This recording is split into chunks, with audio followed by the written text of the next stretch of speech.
마태복음 7장 우리 24절로 27절까지입니다.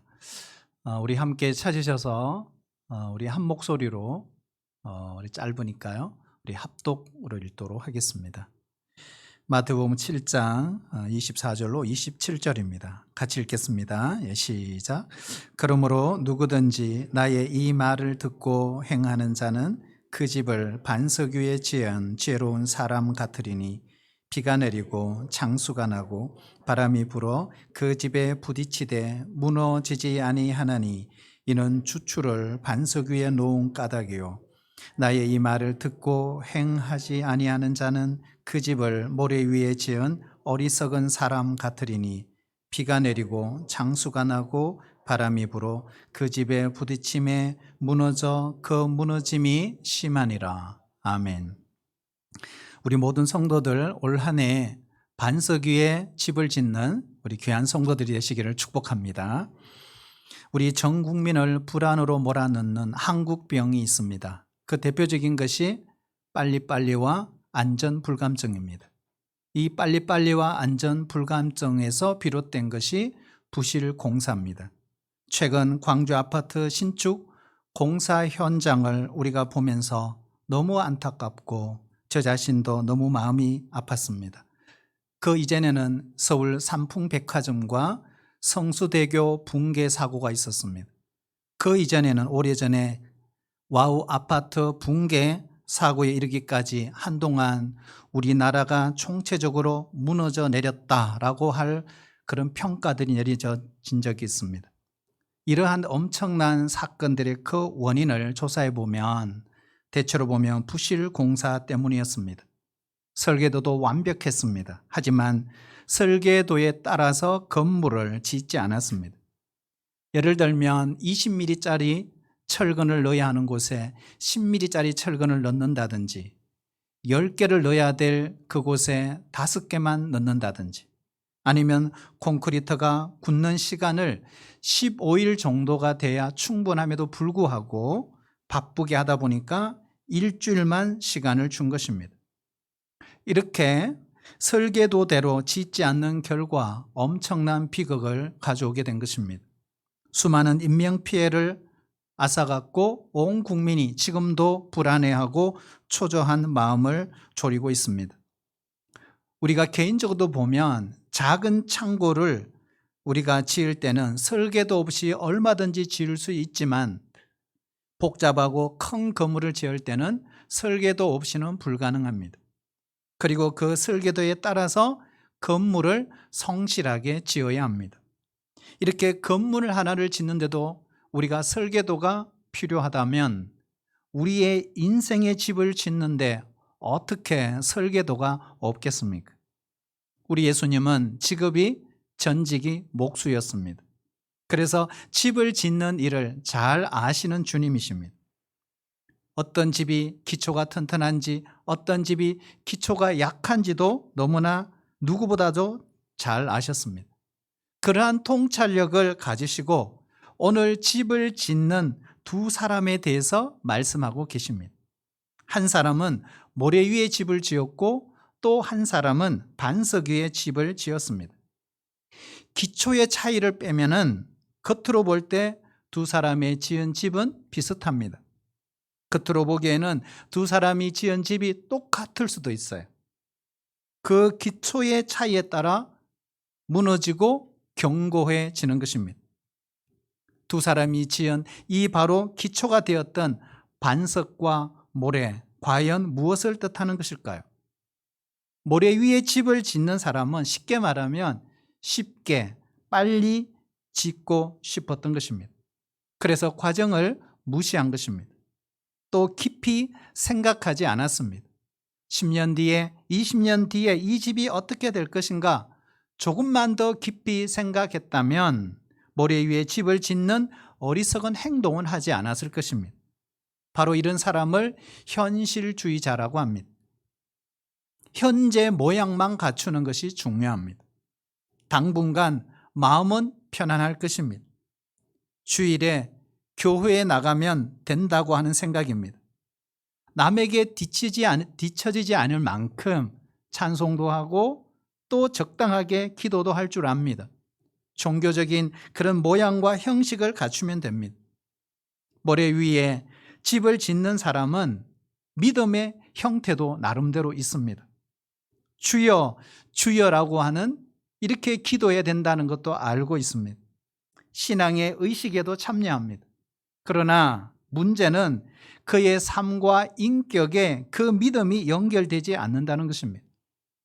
우리가 신앙생활하면서 가장 경계해야 될 것 중에 하나가 생활에서 믿음을 분리시키는 것입니다. 우리의 믿음이 진짜 믿음이 되기 위해서는 이것이 내 인격과 삶 속에 드러나지 않으면 안 됩니다. 반석 위에 집을 짓는 사람은 그 집을 어떻게 지었을까요? 깊이 주초를 파기 전에 먼저 깊이 생각을 했을 것입니다. 온갖 환경 속에서 이 정도면 견딜 수 있을까? 그리고 하나하나 그 과정을 밟습니다. 힘써서 깊이 팝니다. 그리고 열심히 깊이 팝니다. 일본의 동경 대지진이 일어났을 때 그 지진 속에서도 무너지지 않는 빌딩 하나가 있었습니다. 그래서 많은 사람들로부터 주목을 받았습니다. 보니까 바로 미국의 건축가 라이트라고 하는 사람이 지은 빌딩이었습니다. 이 사람이 처음에 빌딩을 설계할 때, 지을 때 많은 사람들이 불평을 했다고 합니다. 그 이유는 그 설계대로 진행을 하게 되면, 기초공사를 진행하게 되면 예산에 훨씬 더 많은 비용을 지출해야 되기 때문입니다. 그래서 그 건물은 시작부터 많은 사람들로부터 비난을 받았습니다. 그러나 어떻게 됐습니까? 바로 이 빌딩만이 그 지진 속에서도 견고히 서 있을 수가 있었습니다. 사랑하신 여러분, 우리가 한 해를 시작하면서 먼저 우리의 집은 어떤가 점검해 보아야 합니다. 그리고 우리의 신앙의 기초가 어떤가 점검해 보셔야 합니다. 로이드 존스 목사님은 가짜 그리스도인에게 세 가지 특징이 있다고 했습니다. 첫 번째는 가짜 그리스도인들은 말씀에 귀를 기울이지 않는다라고 했습니다. 사랑하신 여러분, 말씀에 정말 귀를 기울이시는가요? 성경 공부를 하고 싶으신가요? 설교를 들을 때에도 이 하나님의 말씀이 내 신앙의 뿌리가 되도록 집중해서 듣고 계십니까? 아니면 그냥 스쳐 지나가는 말씀입니까? 둘째로, 가짜 그리스도인들은 말씀을 자기 편리대로 받아들인다는 것입니다. 말씀 전체를 받아들이지 않습니다. 용납되는 것, 받아들이는 것, 그리고 자기 자신에게 거슬리는 것은 제거합니다. 예를 들면 이런 겁니다. 사랑의 하나님은 받아들이지만 심판의 하나님은 받아들일 수가 없습니다. 구원은 믿지만 생활을 강조하는 메시지는 싫습니다. 단 것은 취하고 쓴 것은 맛보지 않으려고 합니다. 가짜 그리스도인입니다. 셋째로, 가짜 그리스도인들은 말씀을 듣고도 인격과 생활의 변화가 없습니다. 그래서 로이드 존스 목사님은 이런 사람을 두 가지로 정리합니다. 가짜 신자, 유사 신자라고 했습니다. 그래서 우리에게도 기초가 얼마나 중요한지 몰라요. 똑같아 보이지만 삶에 엄청난 차이가 있습니다. 그것은 다름 아닌 기초 때문입니다. 이 세상에 기초가 없는 것은 없습니다. 우리가 의식하지 않아도 우리의 마음을 들여다보면 그 사람의 인생의 기초가 무엇인지 대충 알 수 있습니다. 어떤 사람들은 자신의 삶을 재물, 돈 위에 세웁니다. 현대인의 생각을 알아보기 위해서 미국의 월간지 머니에서 설문조사를 했습니다. 첫 번째 질문이 당신을 가장 즐겁게 하는 것이 무엇입니까? 1000명 가운데 80%가 뭐라고 했을까요? 돈이라고 대답했습니다. 그리고 두 번째 질문이 그렇다면 가장 많이 염려하는 것은 무엇입니까? 두 번째 질문도 놀랍게도 95% 넘는 사람들이 돈이라고 대답했습니다. 여러분, 결국 뭘까요? 이 정도가 되면 이 돈이라는 것이 이미 현대인에게 우상이 되었구나, 만몬이 되었구나 하는 것입니다. 바로 이런 사람들에게는요, 돈이 인생의 기초가 된 것입니다. 버팀목이 된 것입니다. 말로 표현하지 않아도 이런 사람들은 삶의 모든 영역이 돈에 의해서 움직이는 것입니다. 돈이 생기면 기분이 좋아요. 생기가 돌고 에너지가 치솟습니다. 반대로 돈이 없으면 어때요? 염려가 찾아옵니다. 괴롭습니다. 물론 돈은 우리의 삶에 정말 중요한 요소입니다. 우리가 성경을 구약에서 요한계시록까지 다 읽어보시면 성경은 돈을 부인하지 않아요. 돈의 가치를 그렇다고 해서 폄하하지도 않아요. 예수님도 기도할 때 우리에게 이렇게 기도하라 그랬어요. 일용할 양식을 날마다 달라고 하늘에 계신 아버지께 기도하라고 했습니다. 그러니 역시 돈입니다. 결국 돈은 나쁜 것이 아니에요. 돈은 하나님의 축복입니다. 그럼에도 불구하고 그 돈을 기초로 삼아 그 위에 우리의 집을 짓게 되면 낭패를 당한다는 것입니다. 잠언 11장 28절 우리 같이 한번 읽어볼까요? 시작. 자기의 재물을 의지하는 자는 패망하려니와 의인은 푸른 잎사귀 같아서 번성하리라. 아멘. 자기의 재산을 의지하는 사람은 결국에는 돈 위에 자기의 인생을 건축하는 것입니다. 성경은 돈 위에 우리의 인생을 건축하는 것이 얼마나 어리석은 것인가 하는 걸 오늘 주님이 말씀하고 계십니다. 잠언 23장 5절에도 이렇게 말해요. 너희가 어찌 허무한 것에 주목하겠느냐. 정령히 재물은 스스로 날개를 내어 하늘을 나는 독수리처럼 날아가리라. 돈 위에 우리의 인생을 세우고 마지막 죽을 때까지도 계속 재물만 꽉 붙들고 사는 인생은 결국 돈으로 인해서 해를 입는다는 것입니다. 우리 주변에 이런 사람들이 많아요. 돈 때문에 우정도 버리고 때로는 돈 때문에 부모와 자녀의 관계가 멀어지기도 하고 때로는 돈 때문에 형제의 관계가 깨어지기도 합니다. 그런 사람에게는 돈이 최고입니다. 죽는 순간까지도 돈을 붙듭니다. 여러분 어떤 사람들은요 자신의 열정 그리고 자신의 욕망 그 비전 위에 만족을 누리면서 자신의 삶의 기초를 쌓고 그 위에 집을 짓는 사람들도 있습니다. 어떤 사람들은 자신의 지위나 직책 위에 인생의 집을 세우는 사람도 있습니다. 어떤 사람은 열심히 살아서 인생에 성공을 했습니다. 그래서 성공의 기초 위에 자신의 삶을 세우기도 합니다. 모든 사람들은 자신의 나름대로 계획을 세우고 인생을 살아갑니다. 인생관과 그러한 세계관이 있습니다. 그러나 중요한 것은 우리가 무엇을 기초로 인생을 세우는가 하는 것입니다. 예수님은 그것이 중요하다고 말씀을 하고 계십니다.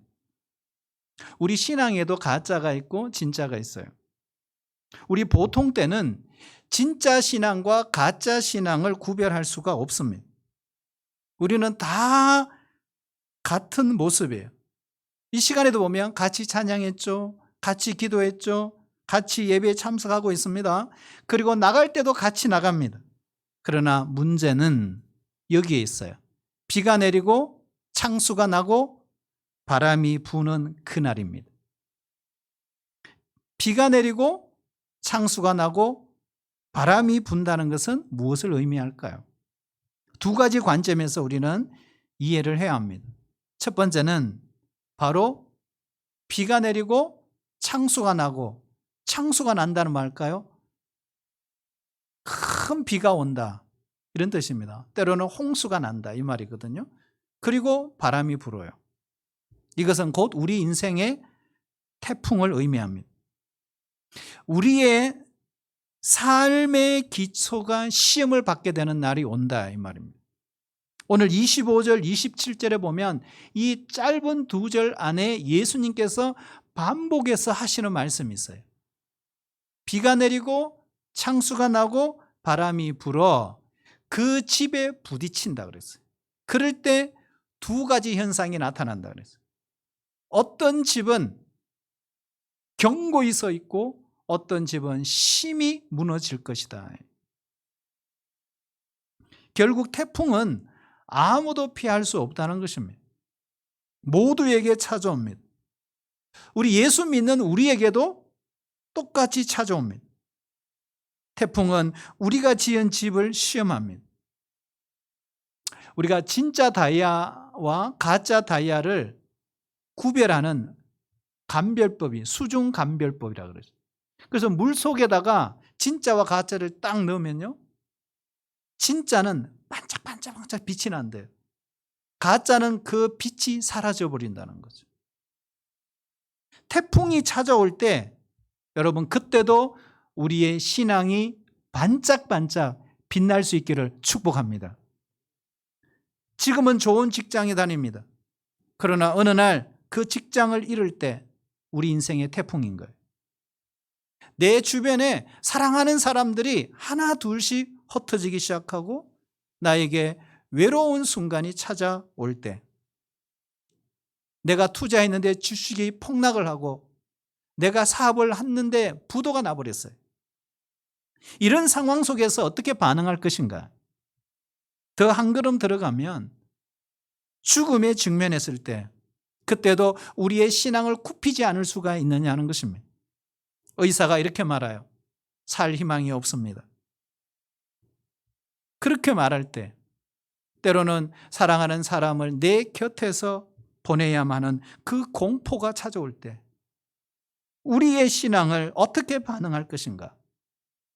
태풍이 부는 날 우리의 세웠던 그 삶의 기초는 그때 확연하게 드러나게 될 것입니다.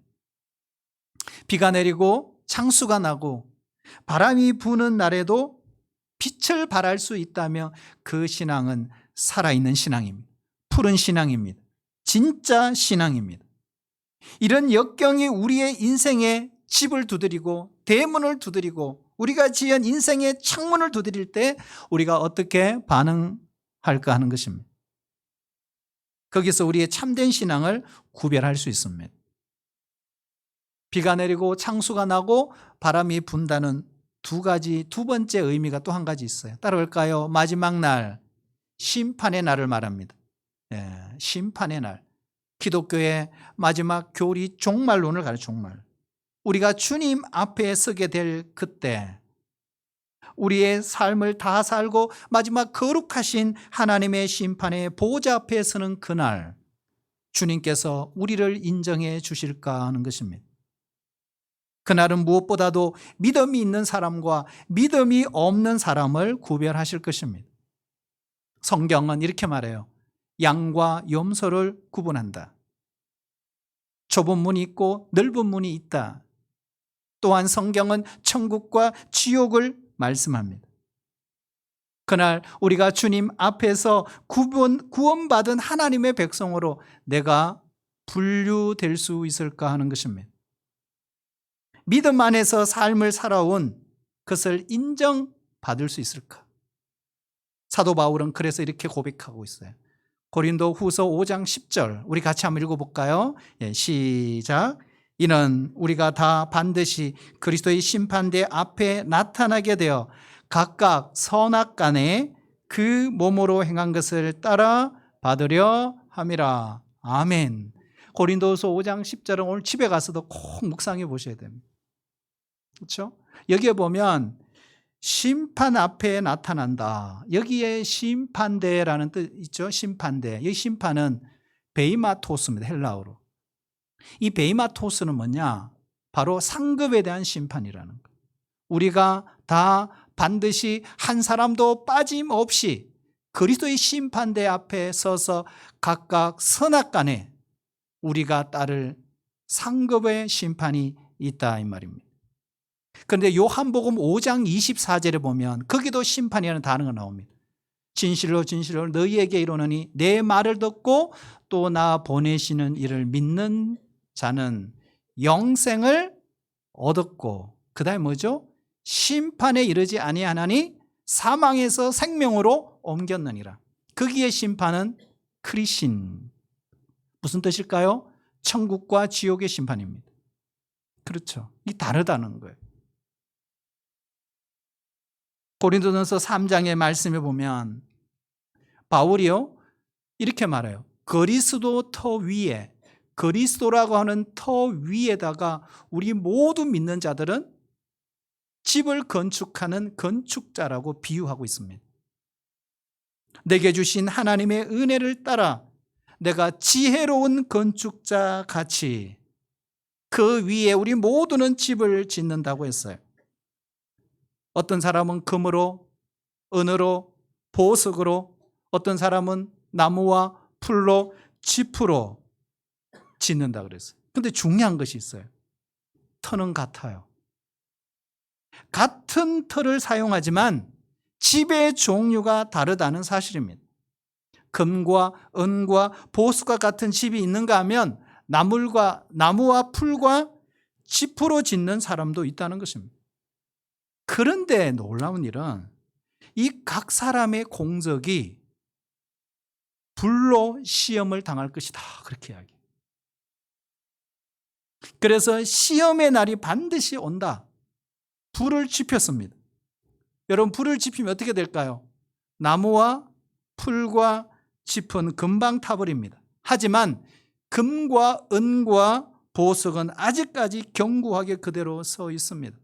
그래서 사도 바울은 고린도전서 3장 14절 15절에서 이렇게 말하고 있어요. 우리 같이 한번 읽어보겠습니다. 시작. 만일 누구든지 그 위에 공적이 그대로 있으면 상을 받고 누구든지 그 공적이 불타면 해를 받으리니 그러나 자신은 구원을 받되 불 가운데서 받은 것 같으리라. 아멘.